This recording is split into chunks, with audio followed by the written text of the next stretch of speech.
ಎಲ್ಲರಿಗೂ ನಮಸ್ಕಾರ. ನನ್ನ ಹೆಸರು ಡಾಕ್ಟರ್ ರೇಖಾ. ನಾನು gynaecologic oncologist, Shankara cancer hospital, Bengaluru. ಇಲ್ಲಿಂದ ಇವತ್ತು ನಾನು ನಿಮಗೆ ಗರ್ಭಗರುಡಿನ ಕ್ಯಾನ್ಸರ್ ಅಂದರೆ ಸರ್ವೈಕಲ್ ಕ್ಯಾನ್ಸರ್ ಇದನ್ನ ತಡೆಗಟ್ಟೋದು ಹೇಗೆ ಅಂತ ಕೆಲವೆಲ್ಲ ಮಾಹಿತಿಯನ್ನು ಹೇಳೋದಕ್ಕೆ ಇಷ್ಟಪಡ್ತೀನಿ.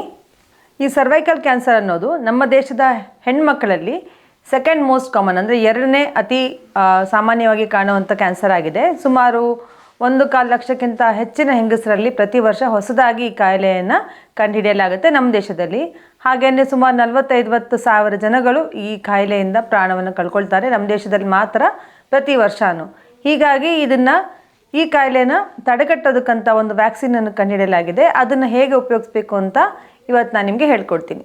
ಯಾಕೆ ಇದಕ್ಕೆ ವ್ಯಾಕ್ಸಿನ್ ಇದೆ ಈ ಕ್ಯಾನ್ಸರ್ಗೆ ಅಂದರೆ, ಈ ಕ್ಯಾನ್ಸರ್ ಬರೋದು ಒಂದು ಇನ್ಫೆಕ್ಷನಿಂದ. ಈ ಇನ್ಫೆಕ್ಷನ್ನು HPV ವೈರಸ್ ಅಂದರೆ ಹ್ಯೂಮನ್ ಪ್ಯಾಪಿಲೋಮಾ ವೈರಸ್ ಅಂತ ಒಂದು ಚಿಕ್ಕ ವೈರಸ್ ಇರುತ್ತೆ. ಆ ಇನ್ಫೆಕ್ಷನ್ನು ಹೆಣ್ಮಕ್ಳಿಗೆ ಅವರು ಸಂಭೋಗ ಕ್ರಿಯೆಯನ್ನು ಶುರು ಆಗಿದ ಮೇಲೆ ಬರೋದಕ್ಕೆ ಚಾನ್ಸ್ ಇರುತ್ತೆ. ಅಂದರೆ ಸುಮಾರು 50-80% ಜನಗಳಲ್ಲಿ ಈ ಇನ್ಫೆಕ್ಷನ್ ಸಾಮಾನ್ಯವಾಗಿ ಆಗೇ ಆಗುತ್ತೆ. ಈ ಇನ್ಫೆಕ್ಷನ್ ಆದಾಗ ಯಾವುದೇ ರೀತಿ ಜ್ವರ, ಹೊಟ್ಟೆ ನೋವು, ಬಿಳಿ ಮುಟ್ಟು ಆ ಥರ ಯಾವುದೇ ಸಿಂಪ್ಟಮ್ಸ್ ಆಗೋದಿಲ್ಲ. ಯಾವುದೇ ರೀತಿ ಅವ್ರಿಗೆ ಮಾಹಿತಿ ಗೊತ್ತಾಗಲ್ಲ ಅವ್ರಿಗೆ ಇನ್ಫೆಕ್ಷನ್ ಆಗಿದೆ ಅಂತ. ಬಟ್ ಅದು ಇನ್ಫೆಕ್ಷನ್ ಬಂದಾದಮೇಲೆ, ಸಣ್ಣ ವಯಸ್ಸಲ್ಲಿ ಬಂದಿದ್ದಾದಮೇಲೆ ಸುಮಾರು 35-40 ವರ್ಷ ಆದಮೇಲೆ ಅಥವಾ 50 ವರ್ಷ 60 ವರ್ಷ ಆಗಿದ ಮೇಲೆ ಅದು ಕೆಲವೊಬ್ಬರಲ್ಲಿ ಕ್ಯಾನ್ಸರ್ ಆಗಿ ಮಾರ್ಪಾಟಾಗಿ ಹೋಗುತ್ತೆ. ಸೊ ಹಾಗಾಗಿ ಈ ಕ್ಯಾನ್ಸರ್ ಕಾಯಿಲೆ ಒಂದು ಇನ್ಫೆಕ್ಷನಿಂದ ಬರ್ತಾ ಇರೋದ್ರಿಂದ ಇದಕ್ಕೆ ವ್ಯಾಕ್ಸಿನನ್ನು ಸಹ ಕಂಡುಹಿಡಿದಿದ್ದಾರೆ. ಈಗ ಹೇಗೆ ನಾವೆಲ್ಲ ಕರೋನಾ ಟೈಮಲ್ಲಿ ಕರೋನಾ ವೈರಸ್ ಬಂತು, ಅದಕ್ಕೆ ಇನ್ಫೆಕ್ಷನ್ ಅಂತ ಗೊತ್ತಾಯಿತು, ಅದು ಪರೀಕ್ಷೆಗಳಾಯಿತು, ಆಮೇಲೆ ಹೇಗೆ ವ್ಯಾಕ್ಸಿನ್ ಬಂದು ಹೇಗೆ ಎಲ್ಲ ಕಂಟ್ರೋಲ್ ಆಯಿತು, ಅದೇ ಥರ ಈ ಕ್ಯಾನ್ಸರ್ಗೂ ಕೂಡ ವ್ಯಾಕ್ಸಿನ್ ಇರೋದ್ರಿಂದ ಎಲ್ಲರೂ ತಗೊಂಡ್ರೆ ಇನ್ನು ಮುಂಬರೋ 70-80 ವರ್ಷಗಳಲ್ಲಿ ಈ ಕ್ಯಾನ್ಸರ್ನ ಸಂಪೂರ್ಣವಾಗಿ ತೊಲಗಿಸ್ಬೋದು ಅಂತ ವರ್ಲ್ಡ್ ಹೆಲ್ತ್ ಆರ್ಗನೈಸೇಷನ್ ಅವರು ಈಗ ಈ ಯೋಜನೆಯನ್ನು ಕಂಡುಹಿಡ್ಕೊಂಡಿದ್ದಾರೆ. ಸೊ ಹಾಗಾಗಿ ಈ ವ್ಯಾಕ್ಸಿನ್ನ ಎಲ್ಲ ಹೆಣ್ಮಕ್ಳಿಗೆ ಹಾಕಿಬಿಟ್ರೆ ಇನ್ನು ಮುಂದೆ ಬರುವ 50 ವರ್ಷ 60 ವರ್ಷ ಆಗಿದ್ಮೇಲೆ ಈ ಕ್ಯಾನ್ಸರು ಸಂಪೂರ್ಣವಾಗಿ ಇರೋದೇ ಇಲ್ಲ ಅಂತ ನಾವು ಹೇಳ್ಬೋದು. ಸೊ ಈ ವ್ಯಾಕ್ಸಿನ್ನ ನಮ್ಮ ದೇಶದಲ್ಲಿ ಯಾರಿಗೆ ಕೊಡಲಾಗ್ತಾ ಇದೆ ಮತ್ತು ಎಷ್ಟು ರೀತಿಯ ವ್ಯಾಕ್ಸಿನ್ ಇದೆ, ಯಾರ್ಯಾರಿಗೆ ಕೊಡಬೇಕು, ಯಾವ ವಯಸ್ಸಲ್ಲಿ ಕೊಡಬೇಕು ಅಂತ ಈಗ ತಿಳ್ಕೊಳ್ಳೋಣ. ಈ ವ್ಯಾಕ್ಸಿನು 3 ಟೈಪ್ದಿದೆ. ಈಗ ಸದ್ಯಕ್ಕೆ ಹೊರದೇಶದಿಂದ ಮೊದಲು ಬರ್ತಾ ಇತ್ತು. ಅದ್ರ ಹೆಸರು ಒಂದು ಗಾರ್ಡಾಸಿಲ್ ಅಂತ, ಒಂದು ಸರ್ವಾರಿಕ್ಸ್ ಅಂತ 2 ಟೈಪ್ ವ್ಯಾಕ್ಸಿನ್ಸ್ ನಾವೆಲ್ಲ ಉಪಯೋಗಿಸ್ತಾ ಇದ್ವಿ. ಈಗ ನಮ್ಮ ದೇಶದಲ್ಲೇ ಸೀರಮ್ ಇನ್ಸ್ಟಿಟ್ಯೂಟ್ ಅವರು ಕೂಡ ತಯಾರಿಸಿದ್ದಾರೆ, ಅದು ಒಂದು ಸರ್ವಾವ್ಯಾಕ್ ಅಂತ. ಈಗ ಟೋಟಲಿ ನಮ್ಮ ಹತ್ರ 3 ಟೈಪ್ ವ್ಯಾಕ್ಸಿನ್ಸ್ ಇದೆ ಈ ಕಾಯಿಲೆಗೋಸ್ಕರ ಕೊಡೋದಕ್ಕೆ, ಈ ಕಾಯಿಲೆ ಬರಬಾರ್ದು ಅಂತ ಕೊಡೋದಕ್ಕೆ. ಸೊ ಇದನ್ನು ಯಾವಾಗ ಹಾಕೋದು? ಈ ಸದ್ಯಕ್ಕೆ ಈ ವ್ಯಾಕ್ಸಿನ್ ನಾವು ಬರೀ ಹೆಣ್ಮಕ್ಳಿಗೆ ಹಾಕ್ತಾ ಇದ್ದೀವಿ ನಮ್ಮ ದೇಶದಲ್ಲಿ. ಯಾವಾಗ ಶುರು ಮಾಡ್ಬೋದು ಅಂದರೆ 9 ವರ್ಷ ಮೇಲ್ಪಟ್ಟ ಹೆಣ್ಮಕ್ಳಿಗಿಂದ ಇದನ್ನು ವ್ಯಾಕ್ಸಿನ್ ಹಾಕೋದಕ್ಕೆ ಪ್ರಾರಂಭ ಮಾಡ್ಬೋದು. ಅದೇ ಅವ್ರು 15 ವರ್ಷ ಹುಟ್ಟುಹಬ್ಬ ತುಂಬೋದಕ್ಕೆ ಮುಂಚೆ, 15 ವರ್ಷ ತುಂಬೋದಕ್ಕೆ ಮುಂಚೆ ಹಾಕಿದ್ರೆ 2 ಡೋಸ್ ಸಾಕಾಗುತ್ತೆ. 15 ವರ್ಷ ಮೇಲ್ಪಟ್ಟ ಹೆಣ್ಮಕ್ಳಾದರೆ 15-26 ವರ್ಷದವರೆಗೂ ಹಾಕಿದ್ರೆ 3 ಡೋಸ್ಗಳನ್ನು ನಾವು ಹಾಕಬೇಕಾಗತ್ತೆ. ಅದಾದಮೇಲೆ ಹಾಕಿದ್ರೆ ವ್ಯಾಕ್ಸಿನು ಅಷ್ಟು ಪ್ರಯೋಜನಕಾರಿ ಆಗೋದಿಲ್ಲ. ಈ ಸಣ್ಣ ವಯಸ್ಸಲ್ಲಿ ಅಂದರೆ 9-14 ಅಥವಾ 15-16 ವರ್ಷದ ಹುಡುಗಿಯರು ಅಂದರೆ ಇನ್ನೂ ಸಂಭೋಗ ಕ್ರಿಯೆ ಪ್ರಾರಂಭ ಮಾಡದೇ ಇರೋವಂಥ ಹುಡುಗಿಯರಲ್ಲಿ ಹಾಕಿದ್ರೆ ಮಾತ್ರ ಇದು ಚೆನ್ನಾಗಿ ಎಫೆಕ್ಟ್ ಆಗುತ್ತೆ. ಆಮೇಲೆ ಅಂದರೆ ಆಲ್ಮೋಸ್ಟ್ 90-98% ಈ ಸರ್ವೈಕಲ್ ಕ್ಯಾನ್ಸರ್ ಬರದೇ ಇರೋ ಹಾಗೆ ತಡೆಗಟ್ಟುತ್ತೆ ವ್ಯಾಕ್ಸಿನ್ ಅಂತ ಎಲ್ಲ ರಿಸರ್ಚ್ಗಳಿಂದ ಗೊತ್ತಾಗಿದೆ. ಅದಾಗಿ ಇನ್ನೂ ಹೆಚ್ಚಿಗೆ ವಯಸ್ಸಾದವರು ಅಂದರೆ 20 ಇಯರ್ಸ್ ಆದವರು, 26 ಅದಾದಮೇಲೆ ಕೂಡ ಹಾಕ್ಬೋದು ಅಪ್ ಟು 45 ಇಯರ್ಸ್. ಬಟ್ ಆವಾಗ ಅದು ಪ್ರಯೋಜನಕಾರಿ ಆಗೋದು ಕಮ್ಮಿ ಆಗುತ್ತೆ, ಅಂದರೆ ಎಫಿಕಸಿ ಕಮ್ಮಿ ಆಗುತ್ತೆ ಅಂತ ಹೇಳ್ತೀವಿ. ಅಬೌಟ್ 40% ಪ್ರೊಟೆಕ್ಷನ್ ಸಿಗ್ಬೋದು ಆ ವಯಸ್ಸಿನಲ್ಲದವ್ರಿಗೆ. ಸೊ 9-14 ವರ್ಷ ಮಕ್ಕಳಿಗೆ ಹಾಕಿದ್ರೆ ಎಷ್ಟು ಡೋಸ್ ಹಾಕೋದು ಅಂದರೆ 2 ಡೋಸ್ ಸಾಕಾಗುತ್ತೆ. ಮೊದಲು 1 ಡೋಸ್ ಹಾಕಿದ ಮೇಲೆ 2ನೇ ಡೋಸನ್ನು ಮೊದಲನೇ ಡೋಸ್ಗಿಂತ 6 ತಿಂಗಳಿಂದ 12 ತಿಂಗಳವರೆಗೆ ಹಾಕ್ಬೋದು. ಫಸ್ಟ್ ಡೋಸ್ ಈಗ ಹಾಕಿದ್ರೆ ಇನ್ನು 6 ತಿಂಗಳು ಬಿಟ್ಟು ಅಥವಾ ವರ್ಷ ತುಂಬೋದ್ರೊಳಗೆ 2ನೇ ಡೋಸನ್ನು ಹಾಕಿದ್ರೆ ಈ ಚಿಕ್ಕ ಮಕ್ಕಳಿಗೆ ಅಂದರೆ 15 ವರ್ಷದ ಒಳಗಿನ ಹುಡುಗಿಯರಿಗೆ ಸಾಕಾಗುತ್ತೆ. ಅದೇ 15 ವರ್ಷ ಮೇಲ್ಪಟ್ಟಿರೋ 15 ವರ್ಷ ಬರ್ತಡೆ ತುಂಬಿದೆ ಅಂದರೆ ಅಪ್ ಟು 26 ವರ್ಷದ ತನಕನೂ ಹಾಕಿದ್ರೆ 3 ಡೋಸ್ಗಳು ಹಾಕಬೇಕಾಗುತ್ತೆ ಗಾರ್ಡಾಸಿಲ್ ವ್ಯಾಕ್ಸಿನ್ದು. ಅಂದರೆ ಮೊದಲು ಈ ತಿಂಗಳು ಹಾಕಿದರೆ ಇನ್ನು 2 ತಿಂಗಳು ಬಿಟ್ಟು 2ನೇ ಡೋಸು, ಅದಾಗಿ 2ನೇ ಡೋಸಿನ ನಂತರ ನಂಬರ್ 6th ಮಂತ್ ಅಂದರೆ 2ನೇ ಡೋಸಿಂದ 4 ಮಂತ್ಸ್ ಆದಾಗ 3rd ಡೋಸನ್ನು ಹಾಕಬೇಕಾಗುತ್ತೆ. ಅದನ್ನು 0, 2 and 6 ಅಂತ ಹೇಳ್ತೀವಿ. ಅದು ಗಾರ್ಡಾಸಿಲ್ ವ್ಯಾಕ್ಸಿನ್ ಹಾಕಿದವ್ರಿಗೆ. ಮತ್ತು ಸರ್ವಾರಿಕ್ಸ್ ಅಂತ ಇನ್ನೊಂದು ವ್ಯಾಕ್ಸಿನ್ ಇದೆ, ಅದನ್ನು ಹಾಕಿದವ್ರಿಗೆ 0, 1 and 6 ಅಂತ ಹೇಳ್ತೀವಿ. ಅಂದರೆ ಇವತ್ತೊಂದು ಹಾಕಿದ್ರೆ ಈ ಡೋಸ್ ಈ ತಿಂಗಳಲ್ಲಿ ಹಾಕಿದ್ರೆ 2ನೇ ಡೋಸ್ನ ಮುಂದಿನ ತಿಂಗಳು ಹಾಕಿ ಅದಾಗಿ 5 ತಿಂಗಳ ನಂತರ ಕೊನೆ ಡೋಸ್ ಅಂದರೆ 3ನೇ ಡೋಸನ್ನು ಹಾಕ್ಬೋದಾಗಿದೆ. ಈಗ ಸರ್ವಾರಿಕ್ಸ್ ಮತ್ತು ಗಾರ್ಡಾಸಿಲ್ 2 ಟೈಪ್ ಇದೆ. ಅದರಲ್ಲಿ ಏನಾದರೂ ಡಿಫ್ರೆನ್ಸ್ ಇದೆಯಾ ಅಂತ? ಹೌದು, ಸ್ವಲ್ಪ ಡಿಫ್ರೆನ್ಸ್ ಇದೆ. ಸರ್ವಾರಿಕ್ಸಲ್ಲಿ 16 ಆ್ಯಂಡ್ 18 HPV 16 ಮತ್ತು 18 ಅನ್ನೋ 2 ವೆರೈಟಿಗೆ ಮಾತ್ರ ನಮಗೆ ಪ್ರೊಟೆಕ್ಷನ್ ಸಿಗುತ್ತೆ. ಆ 16 ಮತ್ತು 18 ಸಾಮಾನ್ಯವಾಗಿ 80 to 90% ಆಫ್ ಸರ್ವೈಕಲ್ ಕ್ಯಾನ್ಸರ್ ಅಂತ ಹೇಳ್ತೀವಿ. ಸಾಮಾನ್ಯವಾಗಿ 100ರಲ್ಲಿ 80 ಜನಕ್ಕೆ ಬರೋ ಸರ್ವೈಕಲ್ ಕ್ಯಾನ್ಸರ್ನ ಈ 16 ಅಥವಾ 18 ಈ ವೈರಸ್ಗಳೇ ಈ ವೈರಸ್ಸಿಂದನೇ ಬರೋದು. ಸೊ ಈ 16, 18ಕ್ಕೆ ನಾವು ಈ ವ್ಯಾಕ್ಸಿನನ್ನು ಹಾಕ್ಬಿಟ್ರೆ ಆಲ್ಮೋಸ್ಟ್ 98% ಪ್ರೊಟೆಕ್ಷನ್ ಅಂತ ಸಿಗುತ್ತೆ ಈ ಕ್ಯಾನ್ಸರಿಂದ. ಅದೇ ಗಾರ್ಡಾಸಿಲ್ನಲ್ಲಿ 16, 18 ಜೊತೆಗೆ 6 and 11 ಅಂತ ಲೋ ರಿಸ್ಕ್ ವೈರಸ್ ಇರುತ್ತೆ. ಅದು ಏನಂದರೆ ಹೆಣ್ಮಕ್ಳಿಗೆ ಅಥವಾ ಯಾರು ಗಂಡು ಮಕ್ಕಳು ಆದರೂ ಸರಿ, ಈ ವೈರಲ್ ಇನ್ಫೆಕ್ಷನ್ ಲೋ ರಿಸ್ಕ್ ವೈರಸ್ಸಿಂದ ಕೆಲವು ಗಂಟುಗಳಾಗುತ್ತೆ ಸ್ಕಿನ್ನಲ್ಲಿ. ಅದು ಕ್ಯಾನ್ಸರ್ ಅಲ್ಲ, ಬಟ್ ಗಂಟುಗಳಿರುತ್ತೆ, ನೋಡೋಕೆ ಚೆನ್ನಾಗಿರಲ್ಲ, ಮತ್ತು ತುಂಬ ಗಂಟುಗಳಿದ್ರೆ ಅದರಲ್ಲಿ ಇನ್ಫೆಕ್ಷನ್ ಆಗೋದು, ನವೆ ಆಗೋದು, ಆ ಥರ ಎಲ್ಲ ಆಗ್ಬೋದು. ಸೊ ಆ ಗಂಟುಗಳನ್ನು ಕೂಡ ಬರದೇ ಇರೋ ಹಾಗೆ ಈ 6 and 11 ವೈರಸ್ನ ಅಫೆಕ್ಟ್ ಮಾಡೋವಂಥ ವ್ಯಾಕ್ಸಿನ್ ಕೂಡ ಇದೆ. ಸೊ ಆ ಗಾರ್ಡಾಸಿಲ್ ತೊಗೊಂಡ್ರೆ ಈ ಲೋ ರಿಸ್ಕ್ ವೈರಸ್ ಕೂಡ ಪ್ರಿವೆಂಟ್ ಆಗುತ್ತೆ, ಮತ್ತು ಕ್ಯಾನ್ಸರ್ ಕಾಸ್ ಮಾಡೋವಂಥ ಹೈ ರಿಸ್ಕ್ ವೈರಸ್ ಕೂಡ ಪ್ರಿವೆಂಟ್ ಆಗುತ್ತೆ. ಹಾಗೆಯೇ ಈಗ ಸೀರಮ್ ಇನ್ಸ್ಟಿಟ್ಯೂಟ್ ನಮ್ಮ ದೇಶದಲ್ಲೇ ತಯಾರಾಗಿರೋದು ಸರ್ವಾವ್ಯಾಕ್.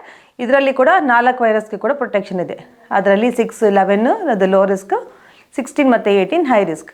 ಸೊ ಈ ವ್ಯಾಕ್ಸಿನ್ಸ್ ಯಾವುದಾದ್ರೂ ಹಾಕಿಕೊಂಡ್ರೂ ಆಲ್ಮೋಸ್ಟ್ 90-95% ಈ ಕ್ಯಾನ್ಸರ್ ಬರೋದನ್ನು ತಡೆಗಟ್ಬೋದಾಗಿದೆ. ಸೊ ಈ ವ್ಯಾಕ್ಸಿನ್ ತೊಗೊಂಡ್ರೆ ಏನಾದರೂ ಸೈಡ್ ಎಫೆಕ್ಟ್ ಆಗುತ್ತಾ, ಅದನ್ನು ಹೇಗೆ ಕೊಡ್ತೀವಿ, ಯಾರು ಕೊಡ್ತಾರೆ ಅಂತ ನೀವು ಕೇಳ್ಬೋದು. ಇದನ್ನೇ ಈಗ ಸಾಮಾನ್ಯವಾಗಿ ಇಂಡಿಯನ್ ಅಸೋಸಿಯೇಷನ್ ಆಫ್ ಪೀಡಿಯಾಟ್ರಿಕ್ಸ್ ಅವರು ಕೂಡ ರೆಕಮೆಂಡ್ ಮಾಡ್ತಾ ಇರೋದ್ರಿಂದ ಎಲ್ಲ ಪೀಡಿಯಾಟ್ರಿಷಿಯನ್ಸ್ ಕೂಡ ಕೊಡ್ತಾ ಇದ್ದಾರೆ.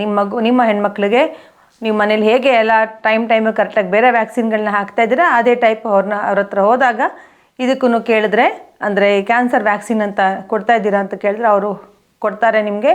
ಸೊ ಅವ್ರ ಹತ್ರ ಕೂಡ ತೊಗೊಳ್ಬೋದು. ಅದಲ್ದಿರ ಸಾಮಾನ್ಯವಾಗಿ ಎಲ್ಲ ಸ್ತ್ರೀರೋಗ ತಜ್ಞರು, ಎಲ್ಲರೂ ಗೈನಕಾಲಜಿಸ್ಟ್ ಎಲ್ಲರೂ ಕೊಡ್ತಾ ಇದ್ದಾರೆ. ಮತ್ತು ಕ್ಯಾನ್ಸರ್ ಸೆಂಟರ್ಸ್ ಆದ ನಮ್ಮಂಥ ಹಾಸ್ಪಿಟಲ್ಸಲ್ಲಿ ಕೂಡ ಈ ವ್ಯಾಕ್ಸನನ್ನು ಕೊಡ್ತಾ ಇದ್ದೀವಿ. ಇದರಲ್ಲಿ ಯಾವ ಟೈಪ್ ತೊಗೊಳ್ಬೇಕು, ಸರ್ವಾರಿಕ್ಸ್ ತೊಗೋಬೇಕಾ, ಗಾರ್ಡಾಸಿಲ್ ತೊಗೋಬೇಕಾ, ನಮ್ಮ ದೇಶದ ಸರ್ವಾವ್ಯಾಕ್ ತೊಗೊಳ್ಬೇಕಾ ಅಂತ ಡೌಟ್ ಇದ್ದರೆ ಆ ಥರ ಡೌಟ್ ಅವಶ್ಯಕತೆ ಇಲ್ಲ. ಯಾವುದನ್ನಾದರೂ ತೊಗೊಳ್ಬಹುದು. ಯಾವ್ದು ತೊಗೊಂಡ್ರೂ ಎಫೆಕ್ಟ್ ಚೆನ್ನಾಗಿರುತ್ತೆ. ತೊಗೊಂಡ್ಮೇಲೆ ಸೈಡ್ ಎಫೆಕ್ಟ್ಸ್ ಏನಾದರೂ ಆಗುತ್ತಾ ಅಂತ ನೀವು ಕೇಳ್ಬೋದು. ಈಗಾಗಲೇ ಮಿಲಿಯನ್ಸ್ ಆಫ್ ಡೋಸಸ್ ಕೊಟ್ಟಿದ್ದಾಗಿದೆ ಪ್ರಪಂಚದಾದ್ಯಂತ. ಎಲ್ಲೂ ಆ ಥರ ಸೀರಿಯಸ್ ಸೈಡ್ ಎಫೆಕ್ಟ್ಸ್ ಕಂಡು ಬಂದಿಲ್ಲ. ಸೊ ಧೈರ್ಯವಾಗಿ ನಿಮ್ಮನೆ ಹೆಣ್ಮಕ್ಳಿಗೆ ನೀವು ಈ ವ್ಯಾಕ್ಸಿನ್ನ ಹಾಕ್ಸ್ಬೋದು ಅಂತ ಹೇಳೋಕ್ಕೆ ಇಷ್ಟಪಡ್ತೀನಿ. ಮೋರ್ ದೆನ್ 1.170 ಮಿಲಿಯನ್ ಡೋಸಸ್ ಈಗ ಆಲ್ರೆಡಿ ಕೊಟ್ಟಾಗಿದೆ ಪ್ರಪಂಚದಲ್ಲಿ. ಅಂಥ ಸೀರಿಯಸ್ ಸೈಡ್ ಎಫೆಕ್ಟ್ಸ್ ಯಾರಿಗೂ ಆಗಲಿಲ್ಲ. ನಾವು ಕೂಡ ಇಲ್ಲಿ ರೆಗ್ಯುಲರಾಗಿ ತುಂಬ ಹೆಣ್ಮಕ್ಳಿಗೆ ಹಾಕ್ತಾ ಇದ್ದೀವಿ.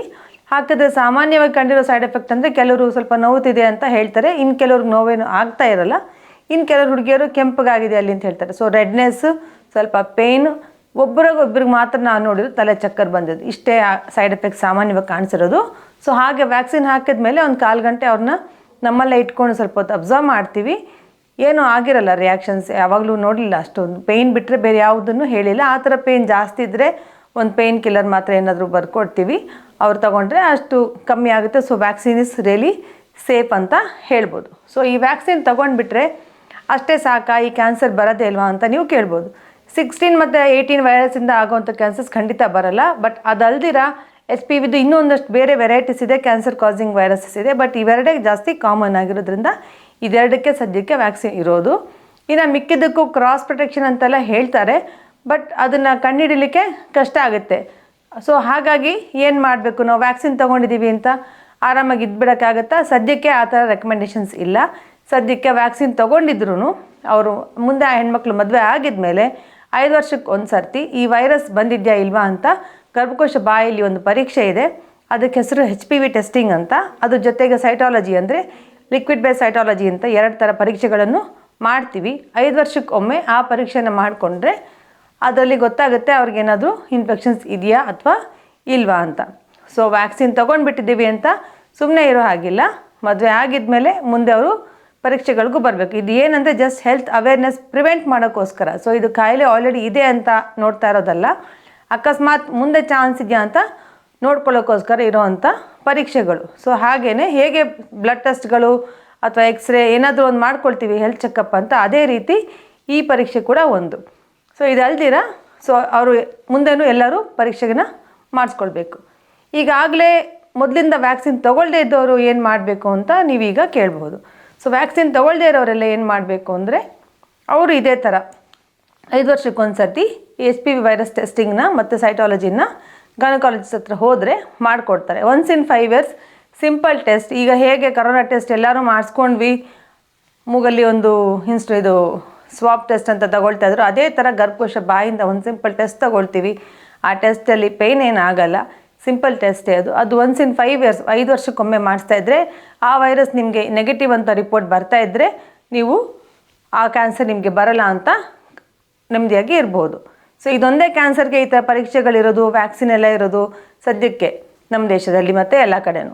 ಸೊ ಇದೇ ಪರೀಕ್ಷೆಗಳನ್ನ ಮಾಡಿಸ್ತಾ ಇದ್ದರೆ 5 ವರ್ಷಕ್ಕೊಮ್ಮೆ, ಕೊನೆಗೆ 65 ವರ್ಷ ಆಗಿದ ಮೇಲೆ ಈ ಪರೀಕ್ಷೆಯನ್ನು ಮಾಡೋದನ್ನು ನಿಲ್ಲಿಸ್ಬೋದು. ಅಂದರೆ 65 ವರ್ಷದ ತನಕ ನಿಮಗೆ ಪ್ರತಿ ವರ್ಷ ಟೆಸ್ಟ್ ಮಾಡಿದ್ರು ನೆಗೆಟಿವೇ ಬರ್ತಾ ಇತ್ತು ಅಂದರೆ 5 ವರ್ಷಕ್ಕೊಮ್ಮೆ ಮಾಡಿದಾಗ 65 ವರ್ಷ ಆದಮೇಲೆ ಈ ಪರೀಕ್ಷೆ ಮಾಡೋದನ್ನು ನಿಲ್ಲಿಸ್ಬೋದು. ಯಾಕಂದರೆ ಆ ಕ್ಯಾನ್ಸರ್ ಆಮೇಲೆ ಬರೋ ಚಾನ್ಸಸ್ನ ತುಂಬ ಕಮ್ಮಿ ಅಂತ ಹೇಳ್ಬೋದಾಗಿದೆ. ಸೊ ಹೀಗಾಗಿ ಇನ್ನೊಂದು ಸರ್ತಿ ಹೇಳ್ತೀನಿ, ಮನೇಲಿರೋ ಮದುವೆ ಆಗದಿರೋ ಹೆಣ್ಮಕ್ಳಿಗೆ ವ್ಯಾಕ್ಸಿನನ್ನು ಹಾಕಿಸ್ಬೇಕು. ಮತ್ತು ಅವ್ರದ್ದು ಮನೆಯಲ್ಲಿ ಆಲ್ರೆಡಿ ಮದುವೆ ಆಗಿರೋ ತಾಯಂದಿರು ಯಾರೆಲ್ಲ ಇದ್ದಾರೆ ಅವರೆಲ್ಲರೂ 5 ವರ್ಷಕ್ಕೊಂದ್ಸತಿ ವೈರಸ್ಗೋಸ್ಕರ ಪರೀಕ್ಷೆ ಮಾಡಿಸ್ಕೊಳ್ಬೇಕು.